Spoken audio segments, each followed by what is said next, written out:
So, moment of truth. Yes.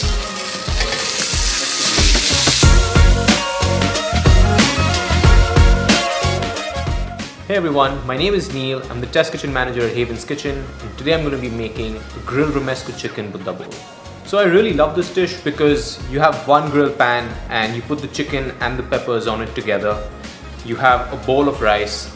You could have any grain. You could have couscous, you could have bulgur, you could have barley. And what I'm going to do is essentially just put it in a bowl, put that grilled chicken, put my roasted peppers, put some toasted almond slivers, and call it a day. It's got everything. It's got the starch, it's got the protein, it's got the vegetables, it's got flavor, and it's got the crunch also. It's a winning combination. So I have a couple of ingredients in front of me. I have these really small mini bell peppers. The one thing that I always keep in mind is I always make a little slit in them before I put them on the hot grill. You could also take a fork and just make a couple of holes in these, and that's only because when you put this on the hot grill, you don't want it to explode, because peppers have that tendency. Because what's going to happen is, if they don't have an outlet for the steam, all the steam is just going to keep building inside and eventually it's going to explode, and you don't want any sort of seeds or any of that hot pepper stuff going in your eyes or on your face. Very important thing. I have chicken, I have rice, but you could use quinoa, you could use couscous as I said earlier. I have toasted almond slivers to complement the flavors of the Romesco, but you can definitely use walnuts, you could use cashews, anything of your choice. I have basil because it goes really well with the Romesco, but parsley is also great. So I have my grill pan heating up, but you make sure to like and subscribe and hit the bell icon to never miss an update from our cooking channel.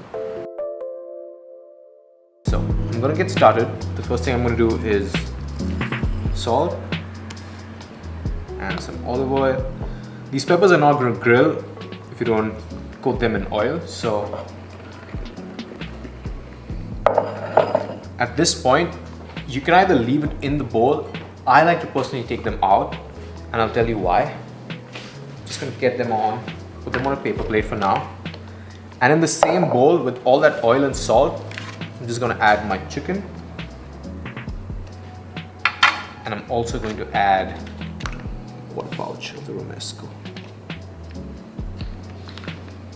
The only reason why I didn't leave the peppers in the pan is I don't want a lot of moisture on the peppers. I really want the peppers to char and really wilt down with all that heat, and the moisture from the Romesco wouldn't allow that to happen. My pan's heated, and add a glove of oil in the pan. I can tell that my pan's nice and hot, and at this point, always remember to lay away from you, which means lay away. Don't just plonk it in the middle. Don't do it this way. If there's any sort of sputtering, if there's any sort of oil flowing around, you want it to go away from you. So, one final mop.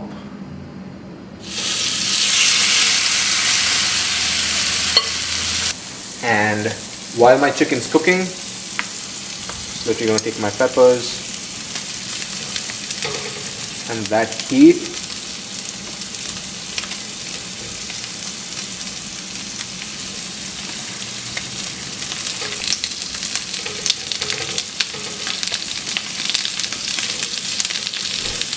So at this point, my chicken and my peppers have been cooking for about 5 minutes, and with the heat of the pan, I can expect a really nice char and a really nice caramelization on the peppers and a good sear on the chicken. So, moment of truth.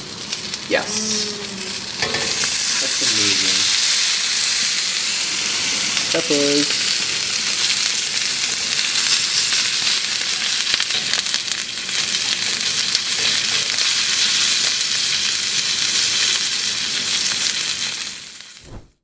So at this point, my peppers are done, my chicken's done.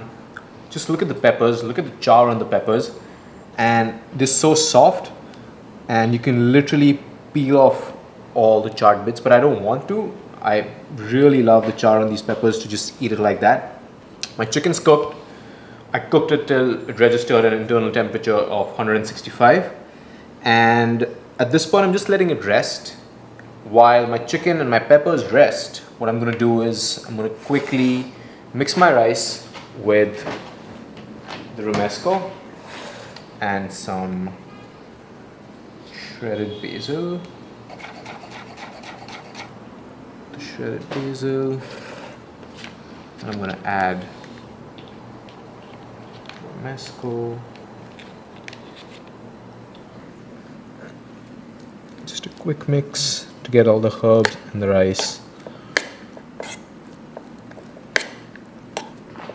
This just by itself is such a nice side dish.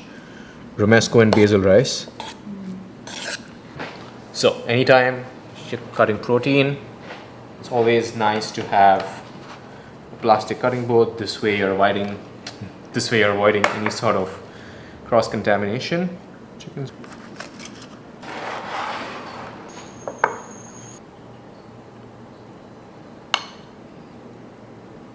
I have my peppers. Just gonna leave open like this to steam. Just look at the char on that one. It's amazing. Just gonna put this right here.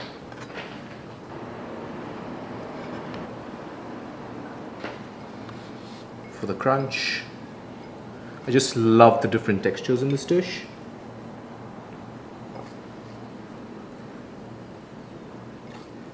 And just for the garnish, because the green just makes it pop. This is such an easy recipe. This recipe is essentially repurposing and recycling everything that you have left over in the fridge. Any leftover rice, any leftover starch, remaining breast of chicken, some pepper waste, some pepper trim. Be sure to like and subscribe this video and hit the bell icon to never miss an update from our cooking channel. Thank you so much for watching once again. I really want to hear from you about what you think about this recipe or any recipe in general. If you have any cooking questions or skills related questions, I'd love to answer them. I'm signing off and thank you so much.